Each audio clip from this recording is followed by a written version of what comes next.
तो क्या हालचाल है दोस्तों आप सभी के। जी हां दोस्तों, आप सभी को बता दें, भारत और इंग्लैंड के बीच खेले जा रहे दूसरे टेस्ट मुकाबले के तीसरे दिन पूरी तरह से हावी हो गए थे अंग्रेज बल्लेबाज हैरी ब्रुक और जेमी स्मिथ। लेकिन दोस्तों, अचानक से मोहम्मद सिराज के 6 विकेट और आकाशदीप सिंह की धारदार गेंदबाजी से पूरी तरह से पलट गया दूसरा टेस्ट मुकाबला। और उसके बाद में जायसवाल और लोकेश राहुल ने तूफानी अंदाज में बल्लेबाजी करते हुए अंग्रेज गेंदबाजों के उड़ाए पर खच्चे। अब ऐसे जीतेगी हमारी टीम इंडिया। दूसरा टेस्ट मुकाबला तो बताएंगे दोस्तों आप सभी को। आखिरकार आज भारत और इंग्लैंड के बीच खेले गए दूसरे टेस्ट मुकाबले के तीसरे दिन की पूरी रोमांचक हाइलाइट्स, वो भी विस्तार से। लेकिन दोस्तों, वीडियो में आगे बढ़े उससे पहले यदि आप भी मोहम्मद सिराज की शानदार गेंदबाजी देख करके खुश है तो दिल से इस वीडियो को एक लाइक जरूर से करें। इस वीडियो को लाइक टारगेट मात्र 500 लाइक है, तो लाइक करना बिल्कुल भी ना भूले। और आप खुद हमें नीचे कमेंट करके जरूर से बताएं कि मोहम्मद सिराज और जसप्रीत बुमराह में से आप किस खिलाड़ी को टीम इंडिया का सबसे बेहतरीन गेंदबाज मानते हो। तो आइए दोस्तों, अब हम बिना ज्यादा समय गंवाए वीडियो की सीधी शुरुआत करते हैं। तो दोस्तों, भारत और इंग्लैंड के बीच खेले जा रहे दूसरे टेस्ट मुकाबले के तीसरे दिन की हम पूरी रोमांचक हाईलाइट देखें उससे पहले आप सभी को बता दें, टीम इंडिया पहली पारी में 587 रन बना करके ऑल आउट हो गई थी। जबकि दोस्तों, जब दूसरे दिन का खेल समाप्त हुआ तो इंग्लैंड की टीम ने भी 3 विकेट के नुकसान पर 77 रन स्कोर बोर्ड पर खड़े कर लिए थे, जिसमें दोस्तों टीम इंडिया की तरफ से सबसे ज्यादा 2-2 विकेट आकाशदीप सिंह, जबकि 1 विकेट सिराज ने हासिल किया था। और ऐसे में दोस्तों, अभी भी इंग्लैंड की टीम अब तीसरे दिन बल्लेबाजी करने उतरी तो वह टीम इंडिया के पहले पारी के स्कोर से 510 रन पीछे थी। जहां पर दोस्तों जो रूट 18 तो वहीं पर हैरी ब्रुक 30 रन बनाकर के क्रीज पर डटे हुए थे। और अभी दोस्तों, जब तीसरे दिन के खेल का आगाज हुआ तो टीम इंडिया की तरफ से पहला ही ओवर तेज गेंदबाज आकाशदीप डालने आए, जिनके 21वें ओवर की 5वीं गेंद पर रूट ने एक कमाल का चौका मिड ऑन की दिशा में जड़ते हुए तीसरे दिन का आगाज काफी ज्यादा विस्फोटक अंदाज में किया था। लेकिन दोस्तों, 22वें ओवर में गेंदबाजी करने आए मोहम्मद सिराज ने तो आज कमाल ही करके रख दिया था। और उन्होंने अपनी तीसरी ही गेंद पर जो रूट को विकेट कीपर पंत के हाथों महज 22 के निजी स्कोर पर कैच आउट करवाते हुए टीम इंडिया को तीसरे दिन की चौथी बड़ी सफलता 84 रनों पर दिलाई थी। और अभी दोस्तों, इंग्लैंड की टीम अपने चौथे झटके से उभरने की कोशिश ही कर रही थी। इसी बीच नंबर 5 पर बल्लेबाजी करने आए कप्तान बेन स्टोक्स की तो धज्जियां उड़ाते हुए सिराज ने उनको खाता तक खोलने का मौका नहीं दिया था और विकेट कीपर पंत के हाथों कैच आउट करवाते हुए टीम इंडिया को लगातार दूसरी और 5वीं सफलता 88 रनों पर दिलाई थी। और इसी तरह से दोस्तों, इंग्लैंड की टीम तीसरे दिन के पहले 5 ओवरों में ही बैकफुट पर आ चुकी थी। हालांकि दोस्तों, इंग्लैंड की टीम की तरफ से नंबर 7 पर बल्लेबाजी करने आए विकेट कीपर बल्लेबाज जेमी स्मिथ ने सिराज की 5वीं गेंद पर एक करारा चौका स्ट्रेट डाउन द ग्राउंड जड़ते हुए अपनी पारी का आगाज काफी ज्यादा विस्फोटक अंदाज में किया था। और अभी दोस्तों, जब टीम इंडिया की तरफ से वापस से एक बार तेज गेंदबाज आकाशदीप 23वें ओवर में गेंदबाजी करने आए तो उन्होंने कमाल की गेंदबाजी करते हुए अंग्रेज बल्लेबाजों को एक भी रन बनाने का मौका नहीं दिया था। लेकिन दोस्तों, 25वें ओवर में जब सिराज गेंदबाजी करने आए तो उनकी स्मिथ ने अच्छी खासी खबर लेते हुए एक ही ओवर में 2 शानदार चौके झड़कर अपनी टीम का स्कोर भी 100 रनों के पार पहुंचा दिया था। और फिर क्या था दोस्तों, यहां से हैरी ब्रुक और जेमी स्मिथ ने मिलकर के टीम इंडिया के गेंदबाजों की अच्छी खासी खबर लेनी शुरू कर दी थी। और देखते ही देखते दोस्तों, इसी बीच 29वें ओवर में गेंदबाजी करने आए तेज गेंदबाज सिराज की तीसरी गेंद पर ब्रुक ने एक शानदार चौका पॉइंट की दिशा में जड़ते हुए अपने टेस्ट करियर का 13वां अर्धशतक भी पूरा कर लिया था। जबकि दोस्तों, दूसरी छोर से जेमी स्मिथ भी तेजी से रन बना रहे थे।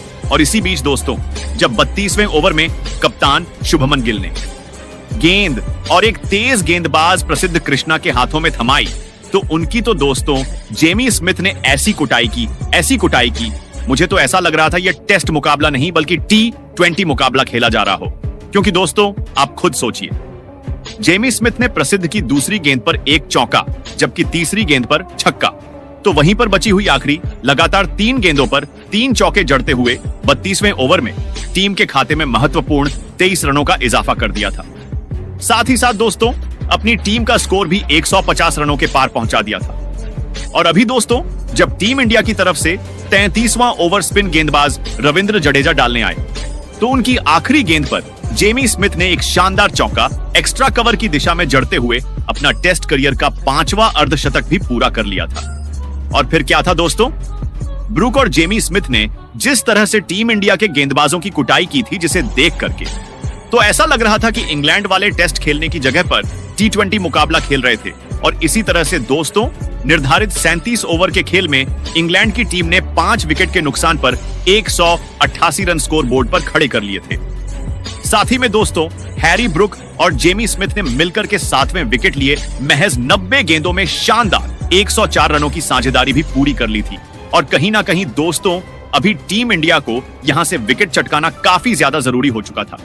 और अभी दोस्तों, जब टीम इंडिया की तरफ से 38वां ओवर और एक स्पिन गेंदबाज वॉशिंगटन सुंदर डालने आए, तो उनकी तीसरी गेंद पर एक शानदार चौका पॉइंट की दिशा में, जबकि चौथी गेंद पर एक गगनचुंबी छक्का मिड विकेट की दिशा में जड़ते हुए 38वें ओवर में स्मिथ ने अपने टीम के खाते में महत्वपूर्ण 12 रनों का इजाफा कर दिया था। साथ ही साथ दोस्तों, अपनी टीम का स्कोर भी 200 रनों के पार पहुंचा दिया था। जबकि दोस्तों, 39वें ओवर में जडेजा की भी अच्छी खासी कुटाई करते हुए उनकी तीसरी गेंद पर एक शानदार चौका थर्ड मैन की दिशा में, जबकि 5वीं गेंद पर एक गगनचुंबी सिक्सर एक्स्ट्रा कवर की दिशा में जड़ते हुए निर्धारित 40 ओवर तक अपनी टीम का स्कोर 215 रनों तक पहुंचा दिया था। और फिर क्या था दोस्तों, यहां से तो अंग्रेज बल्लेबाजों ने टीम इंडिया के गेंदबाजों की अच्छी खासी कुटाई करनी बरकरार रखी थी। और इसी बीच दोस्तों, जब 44वें ओवर में स्पिन गेंदबाज वॉशिंगटन सुंदर गेंदबाजी करने आए, तो उनकी एक ही ओवर में 3 लगातार चौके जड़ते हुए जेमी स्मिथ अपने शतक के काफी नजदीक पहुंच चुके थे। और फिर क्या था दोस्तों, जब 47वें ओवर में स्पिन गेंदबाज जडेजा गेंदबाजी करने आए, तो उनकी तीसरी और चौथी गेंद पर वापस से एक बार 2 बैक टू बैक चौके जड़ते हुए जेमी स्मिथ ने महज 80 गेंद में अपने टेस्ट करियर का फास्टेस्ट शतक भी पूरा कर लिया था। और इसी तरह से दोस्तों, इंग्लैंड की टीम ने लंच तक 5 विकेट के नुकसान पर 249 रन स्कोर बोर्ड पर खड़े कर लिए थे। साथ ही में दोस्तों, 7वें विकेट के लिए स्मिथ और ब्रुक ने मिलकर के 165 रनों की रिकॉर्ड साझेदारी भी पूरी कर ली थी।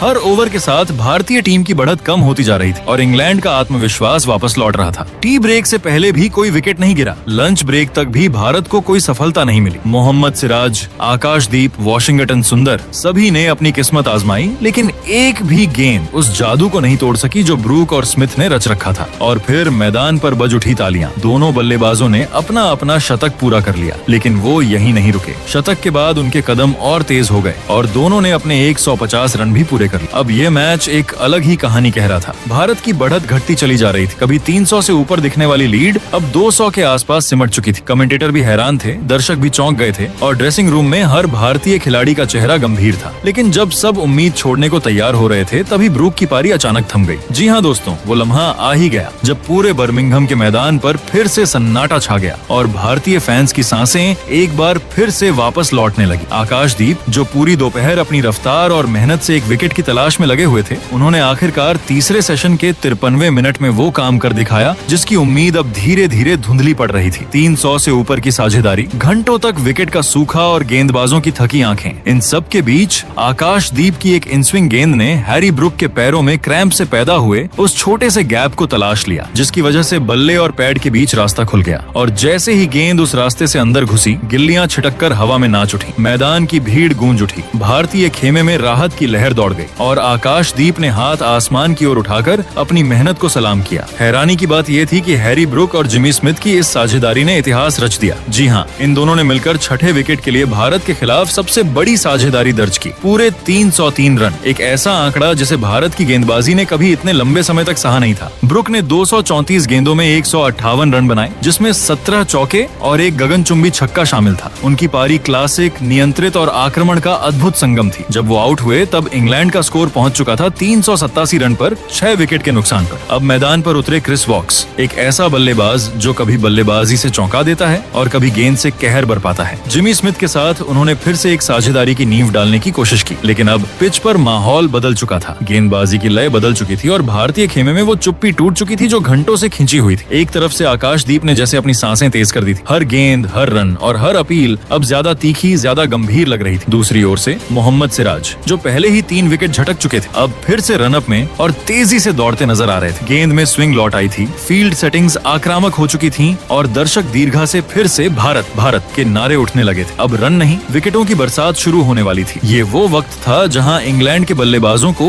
एक एक गेंद से डर लगने लगा था, क्योंकि भारत की गेंदबाजी सिर्फ गेंद नहीं फेंक रही थी, वो बदला ले रही थी उस दर्द का, उस थकावट का जो ब्रुक और स्मिथ की साझेदारी ने दिया था। यहाँ आकाशदीप ने क्रिस वॉक्स को 5 रन पर आउट कर दिया। फिर मैदान पर आए ब्राइडन कार्स, जो कि 4 गेंदों में बिना खाता खोले ही अपना विकेट मोहम्मद सिराज को दे बैठे। तो वहीं दोस्तों जॉश टंग का विकेट भी मोहम्मद सिराज ने 0 रन पर गिराया, तो शोएब वसीर भी 0 रन पर ही आउट हो गए। और दोस्तों लास्ट के तीनों बल्लेबाजों को 0 रन पर आउट करके मोहम्मद सिराज ने मैच का पासा ही पलट दिया। और दोस्तों फिर क्या था, यहाँ इंग्लैंड के लिए बस एक बल्लेबाज नाबाद रहा और वो थे जिमी स्मिथ, जिन्होंने 184 रन बनाए। बाकी तो पूरी टीम एक के बाद एक अपने विकेट गंवाती चली गई और इस मुकाबले में इंग्लैंड की टीम 407 रन बनाने में कामयाब हो सकी और भारत की टीम को बढ़त हासिल हुई 180 रन की, जहां भारत के लिए मोहम्मद सिराज ने सबसे ज्यादा 6 विकेट हासिल किए 70 रन देकर। तो वहीं आकाशदीप ने 88 रन देकर 4 विकेट चटकाए और इसी के साथ मोहम्मद सिराज इस मुकाबले में सबसे अच्छी गेंदबाजी करने वाले गेंदबाज भी बने। अब दोस्तों बारी थी भारतीय बल्लेबाजों की जल्द से जल्द